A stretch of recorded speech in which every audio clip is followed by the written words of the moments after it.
In the late 1960s, a quiet ranch outside Los Angeles became the center of one of the most disturbing criminal stories in American history. It wasn't just the violence that shocked the nation. It was the manipulation, the control, and the terrifying influence one man had over a group of followers. His identity would later become widely known. At first glance, he didn't appear powerful. He was not wealthy, not politically connected, and not physically imposing. But what he lacked in conventional authority, he made up for with charisma, psychological manipulation, and an ability. His early life was marked by instability. Born in 1934, to influence vulnerable individuals. You see these faces on the board. Each one represents a ghost. They're the reason I'm here. This is my story. By the time he reached adulthood, he had already developed a pattern of criminal behavior. But it wasn't until the late 1960s that his actions would take a far darker turn. After his release from prison in 1967, Manson moved to California during a time of cultural change. The country was experiencing a shift. Young people were questioning authority, experimenting with new lifestyles, and leaving everything behind, and searching for meaning. It was in this environment that Manson began to gather followers. I know some of you are lost, seeking something more. I can offer you that. Manson presented himself as a guide, someone who understood the world in a deeper way. The search for meaning is universal, a melody in the chaos of existence. We are not lost, we are simply looking. This group would later become known as the Manson Family. They lived together in remote locations, including the Spawn Ranch, an abandoned movie set outside Los Angeles. There, Manson's influence grew stronger. He controlled nearly every aspect of his followers' lives, what they believed, how they behaved, and even how they saw themselves. Over time, his ideas became more extreme.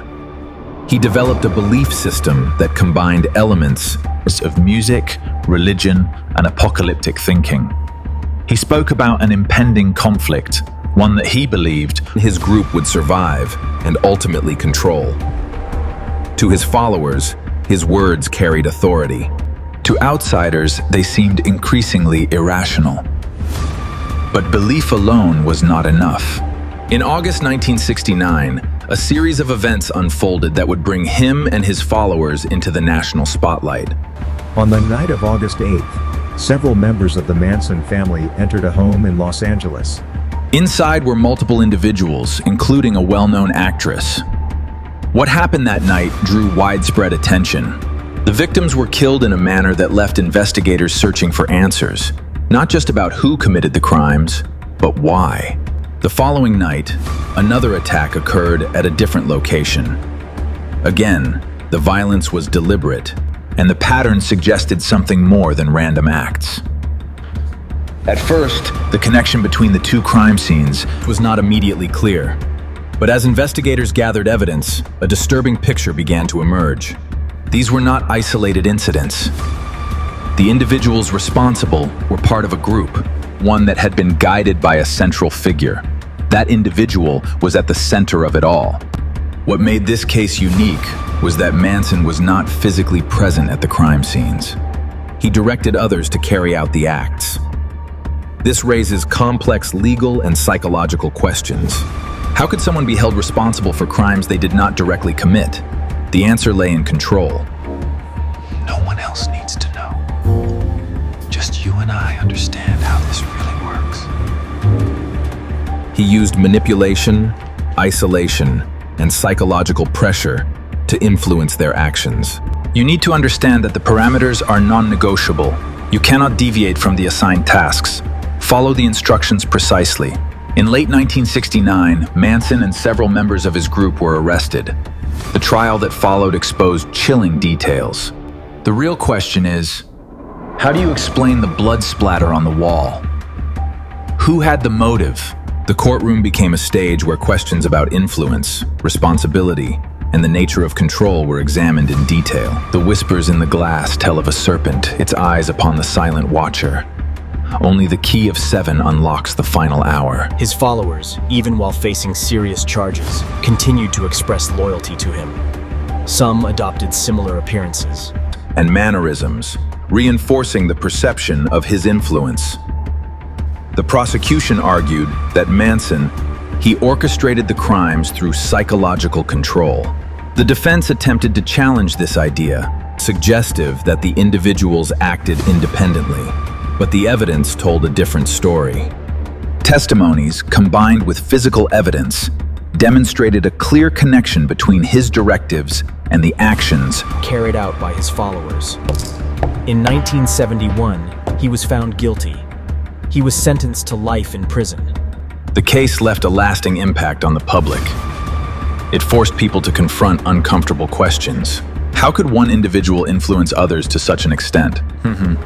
What makes someone vulnerable to that kind of control? And how can similar situations be prevented in the future? Over the years, the Manson case has been studied extensively, not just as a criminal investigation, but as an example of psychological manipulation. It highlighted how belief systems, isolation, and authority can combine to create dangerous outcomes. Manson remained in prison for decades, becoming a symbol of one of the darkest chapters in modern history. He died in 2017, but the impact of his actions, and the actions of those he influenced, continues to be felt. To this day, this story is about more than what happened. It is about influence. Ideas are like seeds. Once planted, they take root and shape everything we do. We have to watch for the warning signs before influence turns into control. Because in the end, the most unsettling part of this story is not just what happened, but how it happened. How one person, with no official power, was able to convince others to follow him without question. And how, in the right circumstances, Influence can become something far more dangerous than force.